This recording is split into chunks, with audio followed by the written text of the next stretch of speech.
മൈത്രീ കരുണ മുദിത ഉപേക്ഷേണാം സുഖദുഃഖ പുണ്യാപുണ്യ വിഷയാണാം ഭാവനതാ ചിത്തപ്രസാദനം. ചിത്തം എങ്ങനെ പ്രസാദിക്കും?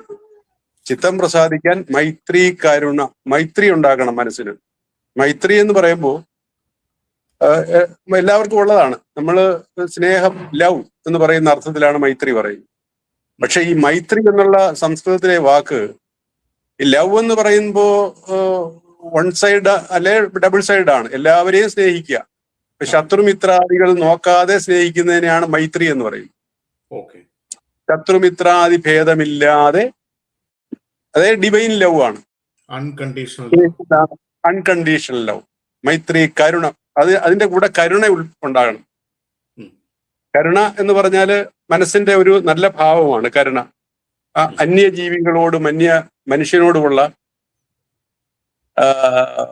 അലിവ്, സ്നേഹം, അവരുടെ ദുഃഖത്തിലുള്ള മനസ്സിന്റെ ഒരു വികാരം, അതെ, പങ്കുചേരൽ. ഇത് രണ്ടും മനസ്സിൽ ഉദിക്കണം. ഉണ്ടാകണം എന്നല്ല പറഞ്ഞിരിക്കുന്നത്. ഇപ്പൊ സൂര്യൻ ഉദിക്കുന്ന പോലെ ഇത് രണ്ടും മനസ്സിൽ ഉദിക്കണം.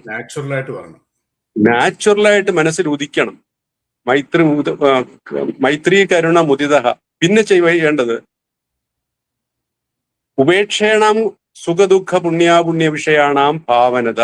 ഉപേക്ഷയോടുകൂടി സുഖത്തെയും ദുഃഖത്തെയും അത് ഭാവന ചെയ്താൽ മതി. അത് നമുക്ക് അത് ഉണ്ടാകുമെന്നും വേണ്ട. അത് നമ്മൾ ഉപേക്ഷയോട് സുഖത്തെയും ദുഃഖത്തെയും ഞാൻ സമമായി കാണുന്നു, അത് ഭാവന ചെയ്ത് മനസ്സിനെ ബലപ്പെടുത്തിയാൽ മതി. എന്നാൽ ഭാവന ചെയ്താൽ പോരാ, മറ്റേത് മനസ്സിൽ ഉദിപ്പിക്കണം, മൈത്രിയും കരുണയും. ഇതാണ് യോഗ. ഇതിന്റെ ആദ്യത്തെ രണ്ടെണ്ണം, മൈത്രിയും കരുണയുമാണ് ബുദ്ധൻ എടുത്തിട്ടുള്ളത്. ബുദ്ധമതത്തിന്റെ സ്ഥായിയായ രണ്ട് ഭാഗങ്ങളാണ് മൈത്രിയും കരുണയും. ബാക്കിയൊന്നും ബുദ്ധൻ കാര്യമായിട്ട് എടുത്തിട്ടില്ല. അപ്പൊ അതുകൊണ്ടാണ് അദ്ദേഹത്തിന്റെ ധർമ്മപദത്തിലൊക്കെ മനോനുപാനം ഗമാധമ്മ, ധർമ്മം എന്ന് പറയുന്നത് മനസ്സിന്റെ സ്വസ്ഥിതിയാണ് എന്നൊക്കെ അദ്ദേഹം പറഞ്ഞിട്ടുണ്ട്. അത് അങ്ങനെ ബുദ്ധൻ എടുത്തത് ബുദ്ധമതമാക്കി മാറ്റി. എന്നാൽ ഇത് യോഗികളും എടുത്തിട്ടില്ല. യോഗം എന്ന് പറഞ്ഞാൽ ശരിക്കും ഇതാണ്. ഇങ്ങനെ മനസ്സില് മൈത്രിയും കരുണയും ഉദിപ്പിക്കണം. ഇതിന് ആർക്കെങ്കിലും താല്പര്യമില്ലെങ്കിൽ, വയ്യായെങ്കിൽ, അതിനുള്ള ബുദ്ധിമുട്ടുണ്ടെങ്കിൽ പ്രച്ഛർദന വിധാരണാഭ്യാം വാ പ്രാണസ്യ. വാ എന്ന് പറഞ്ഞാൽ ഓർ, ഇല്ലെങ്കിൽ പ്രച്ഛർദനം, അതായത് ഛർദിച്ച്, പ്രാണനെ പുറത്തേക്ക് ഛർദിച്ചും അകത്തോട്ട് എടുത്തും, അതായത് പ്രാണായാമം ചെയ്തും നമുക്ക് ആ നിലയിലെത്താം എന്ന് പറഞ്ഞിട്ടാണ് അഷ്ടാംഗയോഗം തുടങ്ങുന്നത്. അഷ്ടാംഗയോഗം എന്ന് പറയുമ്പോൾ യമനിയമ ആസന പ്രാണായാമ പ്രത്യാഹാര ധാരണ ധ്യാന സമാധി തുടങ്ങിയിട്ടുള്ളവയാണ്. അത് സെക്കൻഡ് ചോയ്സ് മാത്രമാണ്. ഫസ്റ്റ് ചോയ്സ് മൈത്രിയും കരുണയുമാണ്. ഇതൊരു യോഗികളും എടുത്ത് കാണുന്നില്ല. അതുകൊണ്ടാണ് നമുക്കതൊന്ന് പറഞ്ഞാൽ കൊള്ളാമെന്ന് ഞാൻ താല്പര്യം കാണിച്ചു. അതുപോലെ തന്നെ ഇമ്പോർട്ടന്റ് ആയിട്ടുള്ളത് ഈഗോ ക്രഷ് എന്ന് പറയുന്ന ഒരു സംഭവം ഉണ്ടല്ലോ സാറേ. അത് ഇതിനകത്ത് വരുമല്ലോ, മൈത്രിക്കകത്ത് വരുമല്ലോ. മൈത്രിയും കരുണയിലും ഈഗോ ക്രാഷ് വരും. ഈഗോ ക്രാഷ് അതിനകത്ത് വരും.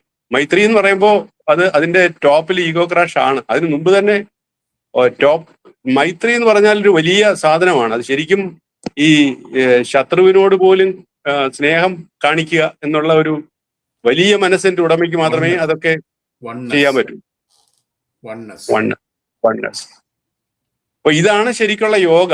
ഇനി അത് നിങ്ങൾക്ക് പറ്റുന്നില്ലെങ്കിൽ ഒരു കാര്യം ചെയ്യ്, പ്രച്ഛർദന വിധാരണാഭ്യാം വാ പ്രാണസ്യ. അത് പ്രാണായാമം ചെയ്തും നിങ്ങൾക്ക് ആ നിലയിലേക്ക് പോകാം. പക്ഷെ അത് സെക്കൻഡ് ചോയ്സ് മാത്രമാണ്. അപ്പൊ സെക്കൻഡ് ചോയ്സ് മാത്രമായിട്ടാണ് ആചാര്യം പറയുന്നതെങ്കിലും, അല്ലെ പതഞ്ജലി പറയുന്നതെങ്കിലും, ഒരു സാധകരും ഈ ഫസ്റ്റ് ചോയ്സിനെ എടുത്തതായിട്ട് കാണുന്നില്ല.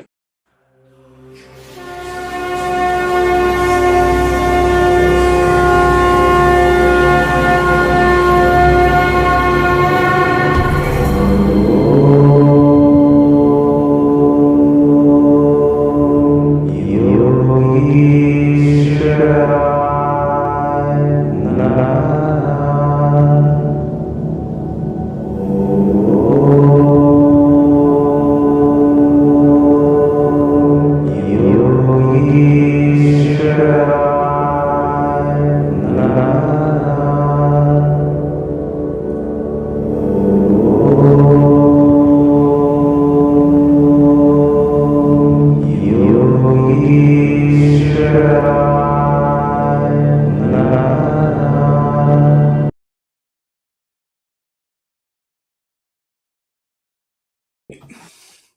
Welcome back.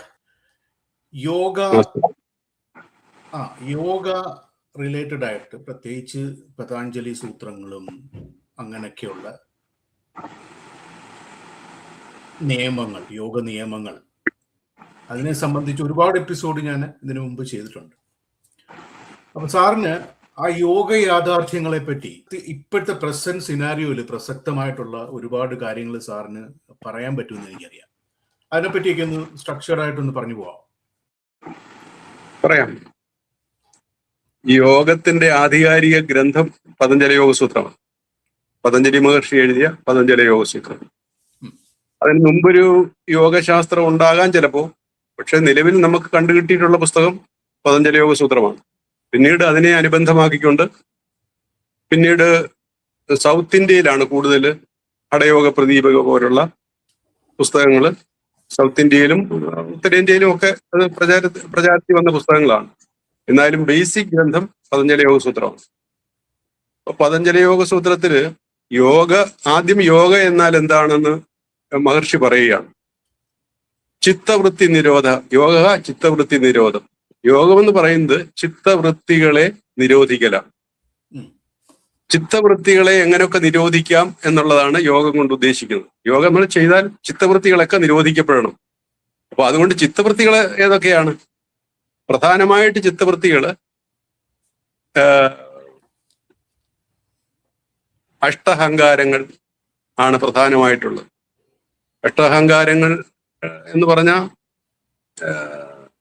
കാമ, ക്രോധ, മത, മാത്സര്യ, ദമ്പ്, അഹങ്കാരം തുടങ്ങിയിട്ടുള്ളതാണ് അഷ്ടഹങ്കാരങ്ങൾ. അപ്പോൾ ഒരു മനുഷ്യന് അല്ലെങ്കിൽ ഏതൊരു ജീവിക്കും വേണ്ടുകല്ലാത്ത, ജീവിതത്തിന് ഗുണം തരാത്ത കുറെ മാനസിക മൂല്യങ്ങളാണ് അഷ്ടഹങ്കാരങ്ങൾ പെടുത്തിയിട്ടുള്ളത്. അപ്പൊ അതിനെയെല്ലാം നിരോധിച്ച് മനസ്സിനെ ശുദ്ധമാക്കുക, അതിനെല്ലാം അതാതിന്റെ സ്ഥാനത്ത് നിരോധിച്ച് നിർത്തുക. അതിനെന്ത് ചെയ്യണമെന്ന് മഹർഷി പറയുന്നുണ്ട്. അതിന് വേണ്ടത് ഇത് ഞാനിപ്പോ പറഞ്ഞു വരുന്നത് സമാധിപദം എന്ന് പറയുന്ന 1-ാം അധ്യായത്തിലെ 1-ാമത്തെ സൂക്തമാണ്. അത് കഴിഞ്ഞിട്ട് കുറെ കാര്യങ്ങൾ പറയുന്നുണ്ട് അദ്ദേഹം. അപ്പൊ നമുക്കെടുക്കാവുന്ന അടുത്ത സൂക്തം 33-ാമത്തെ സൂക്തമാണ്. ഇതിനുവേണ്ടി ഈ അഷ്ടഹങ്കാരങ്ങളെ ഇറാഡിക്കേറ്റ് ചെയ്യാൻ എന്ത് ചെയ്യണമെന്നാണ് പറയുന്നത്. മൈത്രീ കരുണ മുദിത ഉപേക്ഷേണാം സുഖ ദുഃഖ പുണ്യ വിഷയാണാം പാവനത ചിത്തപ്രസാദനം. അപ്പൊ ചിത്തപ്രസാദനമാണ് നമ്മുടെ എയിം. അതിനെന്തെല്ലാം ചെയ്യണം? മൈത്രി എന്ന് പറയുമ്പോൾ ലവ്, സ്നേഹം എന്ന് തന്നെയാണ് അതിന്റെ അർത്ഥം. അതിന്റെ വിശാലമായ അർത്ഥത്തിൽ പല രൂപത്തിൽ എടുക്കാമെങ്കിലും ലവിന് ഉപരിയായിട്ട് ശത്രുവിനോട് പോലും സ്നേഹിക്കാൻ കഴിയുന്ന മനസ്സിന്റെ അവസ്ഥയാണ് മൈത്രി എന്ന് പറയുന്നത്.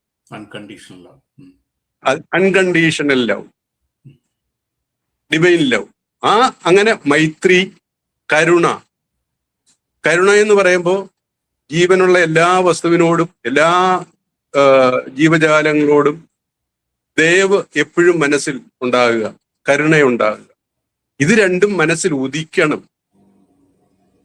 മനസ്സിൽ ഉദിക്കുക എന്ന് പറയുമ്പോൾ സൂര്യൻ സാധാരണ രാവിലെ ഉദിക്കാറുണ്ട്, ചന്ദ്രൻ വൈകുന്നേരം ഉദിക്കാറുണ്ട്. അപ്പൊ ഇങ്ങനെ ഉദിക്കുന്നത് എപ്പോഴാണ്? ഇരുട്ടിലാണ്. മനസ്സാകുന്ന ഇരുട്ടില് ഈ രണ്ട് കാര്യങ്ങളെ ഉദിപ്പിക്കണം. മനസ്സ് ഇരുട്ടുകൊണ്ട് നിറഞ്ഞിരിക്കുകയാണ് എല്ലാവരുടെയും. അതില് മൈത്രിയും കരുണയും ഉദിപ്പിക്കണം. മാത്രം പോരാ, മൈത്രീ കരുണ മുദിത ഉപേക്ഷേണാം സുഖദുഃഖ പുണ്യ വിഷയാണാം ഭാവനത. ഉപേക്ഷയോടുകൂടി സുഖത്തെയും ദുഃഖത്തെയും പുണ്യത്തെയും പുണ്യത്തെയും അല്ലെ പാപത്തെയും ഭാവന ചെയ്യണം. ഞാൻ ഇതുമായിട്ട് ബന്ധപ്പെട്ടവനല്ല, ഒന്നും. അത് വലിയ കഠിനമായ പ്രയത്നമൊന്നുമില്ല. മറ്റേ മൈത്രിയും കരുണയും ഉദിപ്പിക്കുന്നത് പോലെ കഠിന പ്രയത്നങ്ങളൊന്നുമില്ല. കഠിന പ്രയത്നങ്ങളൊന്നും ഇല്ലാതെ തന്നെ അത് ഭാവന ചെയ്താൽ മതി. ഭാവന ചെയ്ത് മനസ്സിനെ ശുദ്ധമാക്കണം. മൈത്രീ കരുണ മുദിത ഉപേക്ഷേണാം സുഖദുഃഖ പുണ്യാപുണ്യ വിഷയാണാം ഭാവനതാ ചിത്തപ്രസാദനം. അൺകണ്ടീഷണൽ ലവും കരുണയും മനസ്സിൽ ഉദിപ്പിക്കണം. സൂര്യൻ ഉദിക്കുന്ന പോലെ മനസ്സിൽ ഉദിക്കണം. ഉദിക്കുമ്പോൾ നാച്ചുറലായിട്ട് ഉദിപ്പിക്കണം. നമ്മൾ അതിനു വേണ്ടിയുള്ള ശ്രമത്തില് നമ്മൾ ശ്രദ്ധിക്കണം. ശ്രദ്ധിച്ചത് എപ്പോഴും അത് കൊണ്ടുവന്ന് അൺകണ്ടീഷണൽ ലവിലേക്ക് നമ്മൾ കടക്കണം. അതുപോലെ ജീവദയ, കരുണ, ജീവദയ നമ്മുടെ മനസ്സിലില്ലാത്ത കാര്യമാണ്. നമ്മൾ മൃഗത്തിൽ നിന്നും മറ്റുമൊക്കെ എവല്യൂഷൻ മൂലം വന്നിട്ടുള്ളതായത് കൊണ്ട് ആ മൃഗീയ സ്വഭാവം മനസ്സിൽ ഇപ്പോഴും ഇരുട്ടായി കിടക്കുകയാണ്. ആ ഇരുട്ടായി മാറാനായിട്ട് കരുണ ഉണ്ടാക്കിയെങ്കിൽ മാത്രമേ പറ്റുള്ളൂ. ഈ മൈത്രിയും കരുണയും ഉണ്ടാക്കി പിന്നെ വലിയ പണിയൊന്നുമില്ല.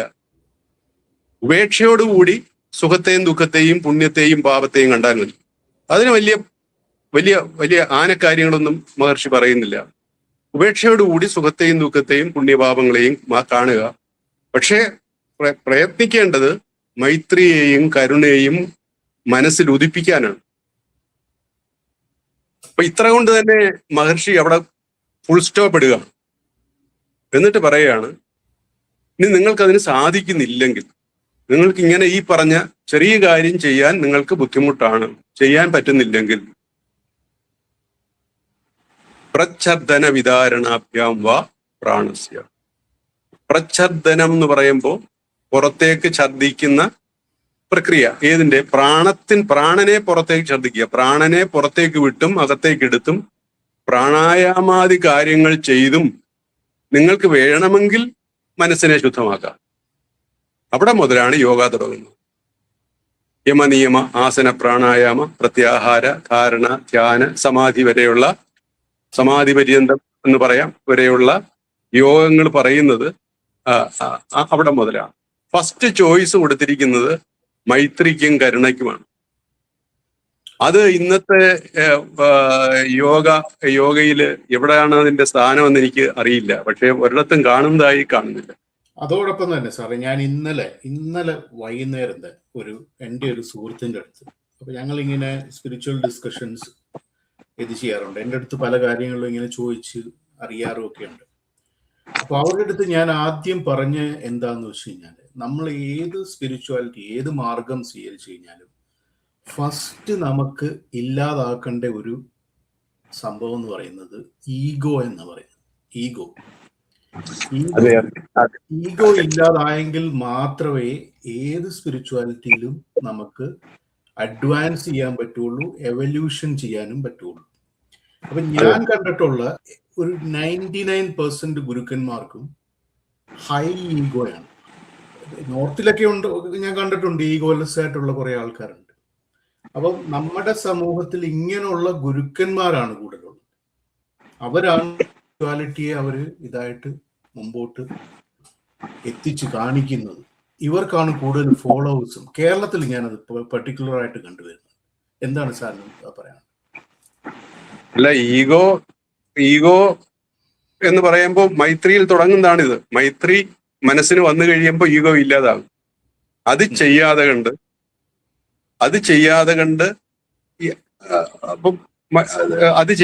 കണ്ട് ബാക്കി യോഗയിലേക്ക് കടക്കുന്നത് കൊണ്ടാണ് ഈ പ്രശ്നം പ്രധാനമായിട്ടുണ്ടാകുന്നത്. അപ്പോ അത് എല്ലാ ഗുരുക്കന്മാരെയും ഞാൻ അടച്ചാക്ഷേപിക്കുന്നില്ല. അങ്ങനെയുള്ളവരും കാണും, ഇല്ലാത്തവരും കാണുമായിരിക്കും. എനിക്കറിയത്തില്ല. ഞാൻ കണ്ടിട്ടുള്ളവരെല്ലാം ഈ പറഞ്ഞ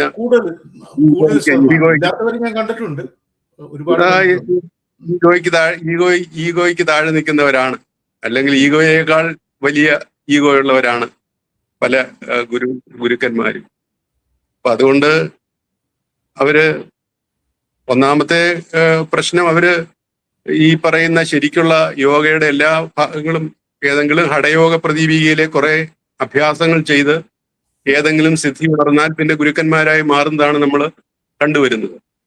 അപ്പൊ അങ്ങനെ കണ്ടുവരുന്ന ഗുരുക്കന്മാരുടെ ഭാവി തന്നെ ഈ യോഗീശ്വരനും മരണാനന്തര യോഗീശ്വരനും പിന്നെ ബ്രഹ്മരക്ഷസും ഒക്കെ ആകുക എന്ന് പറയുന്നത് ഈ ഗുരുക്കന്മാരാണ് മരണാനന്തരം യോഗീശ്വരനും ബ്രഹ്മരക്ഷസുമായി തീരുന്നു. അപ്പോൾ അത് ഒരു സാധാരണ മനുഷ്യന് സാധാരണ പോലെ ജീവിച്ചാൽ പോലും എത്താത്ത നാശം പിടിച്ച ഭാഗത്തേക്കാണ് ഇത്തരം യോഗീശ്വരന്മാര് എത്തുന്നത്.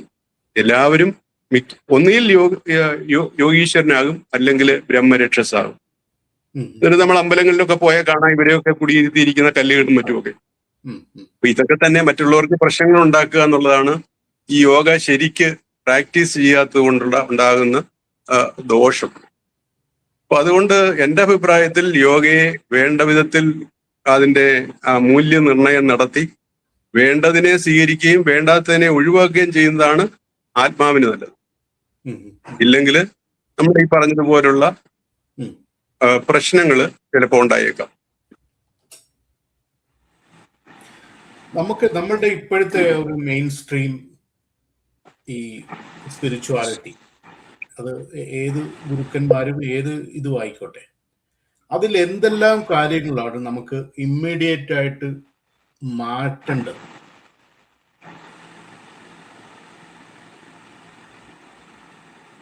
ഇമ്മീഡിയറ്റ് ആയിട്ട് മാറ്റാൻ എന്തിരിക്കുന്നു? നമ്മുടെ ഉള്ളിൽ ഇപ്പൊ തന്നെ പറഞ്ഞല്ലോ, നമ്മുടെ ഉള്ളില് മൈത്രിയും കരുണയും ഉദിപ്പിച്ചാൽ മാത്രം മതി. ആ ഇരുട്ടിനെ മാറ്റിയാൽ മാത്രം മതി. ആ ഇരുട്ട് കൊണ്ട് നമ്മുടെ ഉള്ളം നിറഞ്ഞിരിക്കുകയാണ്. അതിനെ ഒരു സൂര്യൻ മൈത്രിയുടെയും കരുണയുടെയും ഒരു സൂര്യൻ അവിടെ ഉദിച്ചു കഴിഞ്ഞാൽ ആ ഇരുട്ട് പോവും.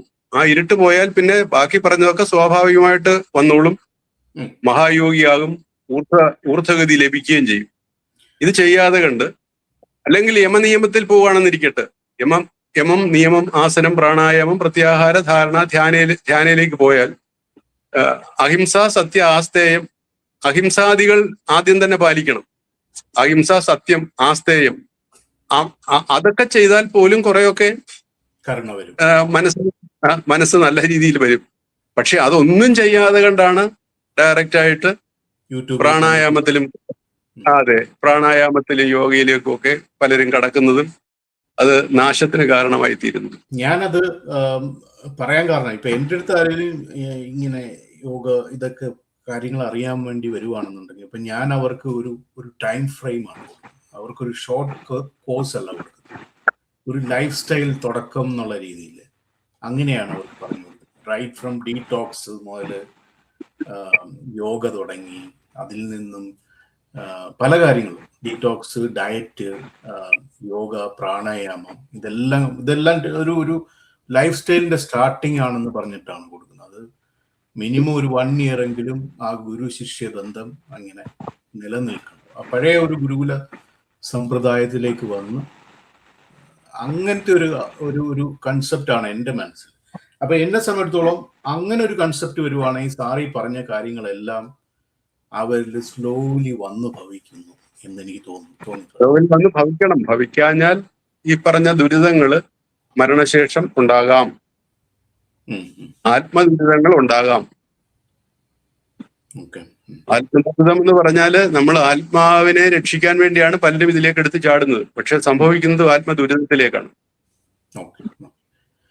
അപ്പൊ സാറിന്റെ അഭിപ്രായത്തില് യോഗയുടെ എന്താണ് ഹയസ്റ്റ് സ്റ്റേറ്റ് അച്ചീവ് ചെയ്യാൻ പറ്റുന്ന സ്റ്റേറ്റ് എന്താണ്? ഈ സമാധി, തുര്യവും തുര്യാതീതവും, അങ്ങനെ പല അവസ്ഥകളുണ്ടല്ലോ.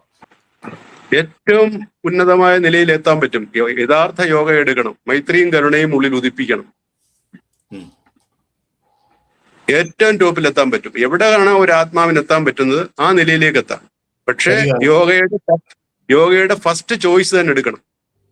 ഫസ്റ്റ് ചോയ്സ് മൈത്രിയും കരുണയും ഉദിപ്പിക്കുക എന്നുള്ളതാണ്. അപ്പൊ കലികാലത്തിൽ അത് സാധ്യമാണെന്നാണ് സാർ പറയുന്നത്? കലികാലത്തിൽ സാധ്യമാകാൻ എനിക്ക് തോന്നുന്നു ഇതിപ്പോ പറയുന്നത് ഞാൻ മാത്രമാണെന്ന് തോന്നുന്നു. ആദ്യമായിട്ട് ഇതുവരെ ഒരു യോഗിയോ ഒരു സന്യാസിയോ ഒന്നും ആരും പറഞ്ഞതായിട്ട് പോലും കേട്ടിട്ടില്ല. ഇങ്ങനെ ഈ യോഗസൂത്രത്തിൽ ഇങ്ങനെ ഒരു വാക്യം, അല്ലെങ്കിൽ 1-2 വാക്യം, അല്ലെങ്കിൽ കുറെ ഉണ്ട് എന്ന് പറയാൻ പോലും ആരും മെനക്കെട്ടിട്ടില്ല എന്നുള്ളതാണ് അതിന്റെ ദുഃഖസത്യം.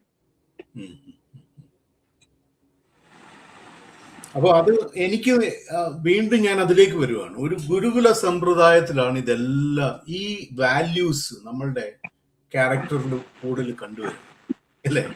നമ്മളിപ്പോ ഒരു ഷോർട്ട് കോഴ്സ് കൊടുത്തു കഴിഞ്ഞാലോ, അല്ലെങ്കിൽ ചുമ്മാ പോയൊരു ക്യാമ്പയിൻ, ഇപ്പൊ ട്രെൻഡ് ആണല്ലോ യോഗ ക്യാമ്പയിൻ എന്ന് പറഞ്ഞിട്ട്. പല സ്ഥലങ്ങളിൽ പോയി ക്യാമ്പയിൻ ചെയ്യും.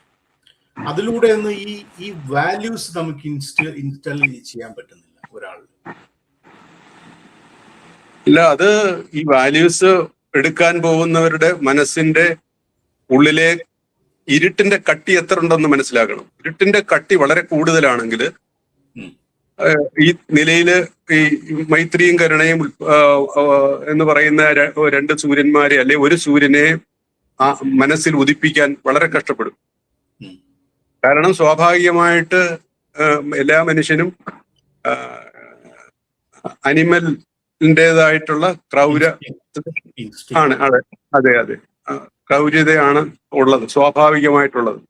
അവിടെ ഒരു മൈത്രിയുടെയും കരുണയുടെയും ഒന്നോ രണ്ടോ സൂര്യൻ ഉദിക്കട്ടെ എന്ന് വിചാരിച്ചാൽ എളുപ്പമുള്ള മാർഗമല്ല. എളുപ്പമുള്ള മാർഗമല്ല എന്ന് അറിയാവുന്നതുകൊണ്ടാണ് ആചാര്യം പറഞ്ഞാൽ എന്നാൽ വാ എന്നുള്ള ഒരു പ്രത്യേക ഓർ എന്ന് പ്രത്യേകിച്ച് അവിടെ ചേർത്തിട്ടുണ്ട്. ആ ഓർ ഇട്ടിട്ട് പറയുന്നത് നിങ്ങൾക്കിത് വയ്യാങ്കിൽ ഈ പറയുന്ന യോഗങ്ങളൊക്കെ ചെയ്തും ആ നിലയിലേക്ക് എത്താം. അപ്പോഴും പറയുന്നുണ്ട് യമനിയമാസ, യമം അഹിംസ, ഒരു ജീവിയെ കൊല്ലരുത്, സത്യമേ പറയാവൂ, കള്ളം ചെയ്യരുത്, അഹിംസ സത്യ ആസ്തേയം, ബ്രഹ്മചര്യം പാലിക്കണം. അത് യഥാർത്ഥത്തിൽ ആദ്യം പറഞ്ഞ ചോയ്സിനേക്കാൾ കട്ടിയാണ് യോഗയിൽ പിന്നെ പറഞ്ഞു വരുന്നത്. അത്രയും കട്ടി ആദ്യം പറഞ്ഞതിനില്ല, ഫസ്റ്റ് ചോയ്സിൽ അത്രയും കട്ടി ഇല്ല.